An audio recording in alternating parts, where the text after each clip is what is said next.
वहीं Vatican city में pope Francis ने यूक्रेन के बुचा में मारे गए लोगों को श्रद्धांजलि अर्पित की। वहां पर यूक्रेन के झंडे को भी फहराया गया, जिसकी कुछ तस्वीरें भी सामने आई हैं, जिसमें पोप यूक्रेन के झंडे के साथ दिखाई दिए। इस झंडे को यूक्रेन से वेटिकन सिटी से लाया गया है, जिसे उन्होंने यूक्रेन के समर्थन में फहराया भी।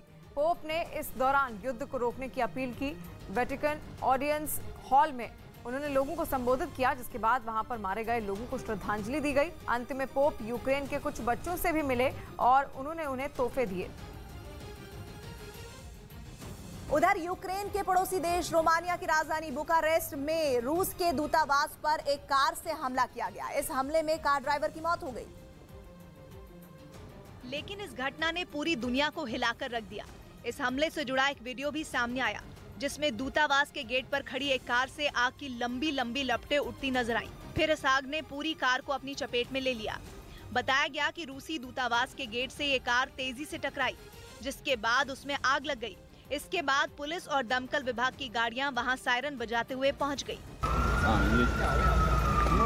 फिर इन गाड़ियों ने रूस के दूतावास के बाहर मोर्चा संभाला।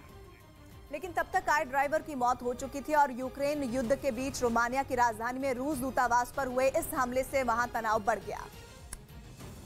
हालांकि राहत की बात ये रही कि इससे रूसी दूतावास के किसी कर्मचारी को कोई नुकसान नहीं पहुंचा। यूक्रेन युद्ध ने रूस और रोमानिया के रिश्तों में खटास ला दी है।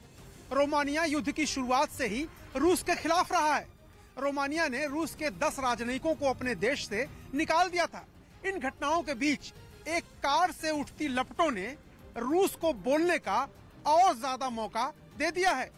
हालांकि रूसी दूतावास पहले ही रोमानिया में खतरे की आशंका जता चुका था। अब उसने इस मामले में भी साजिश की बात कही।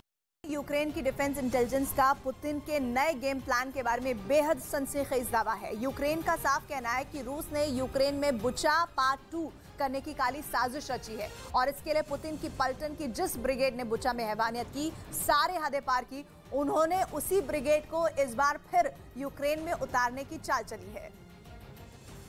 इसलिए यूक्रेन की डिफेंस इंटेलिजेंस का दावा है कि जैसे यूक्रेन के बुचा से रूस की सेना के निकलने के बाद वहां की सड़क पर निहत्थे लोगों के शवों का ढेर देखने को मिला था, वैसा ही मंजर जल्द ही सामने आ सकता है और इस बार रूस के कत्लेआम का शिकार बन सकता है यूक्रेन का दूसरा सबसे बड़ा खार्किव शहर।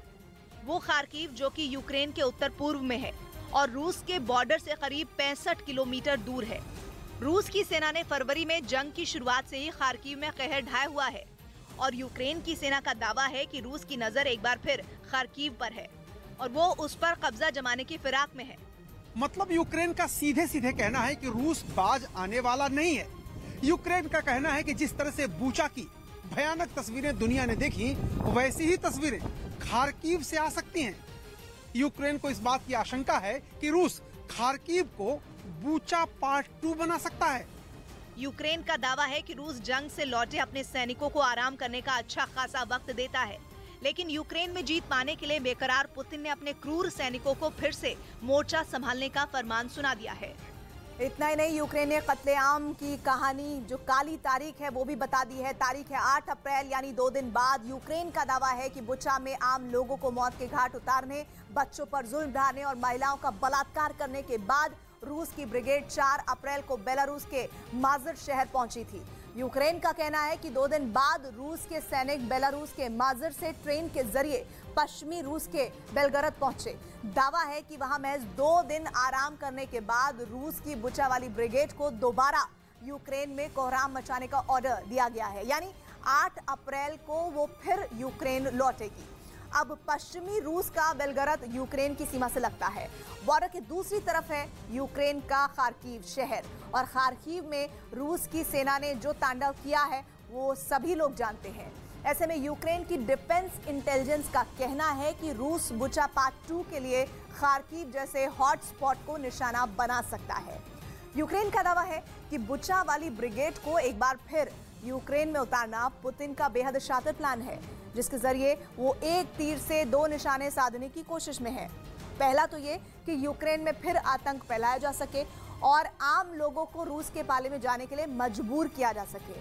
यूक्रेन का दावा है कि खार्किव जैसे शहर में बुचा में बर्बरता करने वाली ब्रिगेड को एकदम फ्रंट लाइन पर उतारकर रूस का दूसरा मकसद है। बुचा में अपने किए पाप के सबूत मिटाना, क्योंकि ये लगभग तय है कि भारी जंग के बीच रूस के उन सैनिकों का जिंदा रह पाना बेहद मुश्किल होगा। और जब बुचा में कहर ढाने वाले सैनिक ही नहीं बचेंगे तो रूस का युद्ध अपराध कभी साबित ही नहीं हो पाएगा। और उधर करीब 1.5 महीने से जारी जंग में रूसी हमले में मारे गए यूक्रेन के लोगों को लीव में मोमबत्ती जलाकर श्रद्धांजलि दी गई, जिसका एक वीडियो भी सामने आया है, जिसमें सैकड़ों की तादाद में लोग मोमबत्ती जलाकर श्रद्धांजलि देते नजर आए। पीली और नीली कलर की मोमबत्तियों से यूक्रेन का नक्शा बनाया गया और इसके साथ ही मारे गए लोगों की आत्मा की शांति के लिए प्रार्थना की गई। लोगों ने एकजुट होकर ये दिखाने की कोशिश की थी कि वो अपने सैनिकों के साथ खड़े हैं। और रूस की